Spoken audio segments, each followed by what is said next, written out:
بعد از دفن کردن میت یک روز بعد یک قسم کرم‌های پیدا می شوند که از حد زیاد بدبو هستند و آنها بعد از پیدا شدن هم در جسم انسان یک بوی بدی را ایجاد می کنند که این بوی بد سبب به وجود آمدن دیگر حشراتی که زیر زمین هستند می شود.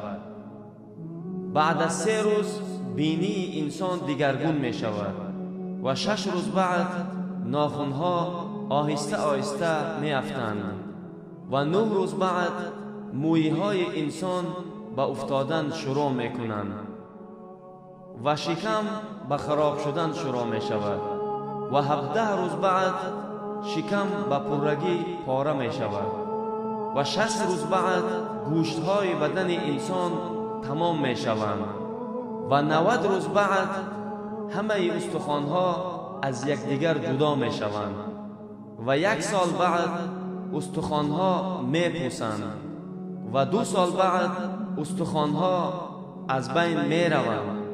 اکنون برادران عزیز ببینید که غرور و تکبر، نفرت و خواهش و بغض و عداوت، کینه و دشمنی، حسد و شهرت، عزت و نام و نشان، ثروت و مال دنیا، این همه کجا می رود؟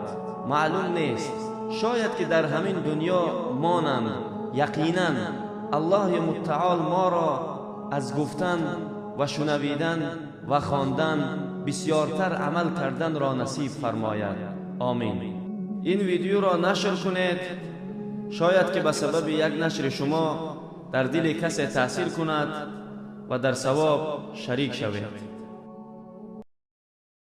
جئنا إلى الدنيا كي ندعو إلى الله لننشر الخير في الكون الذي حار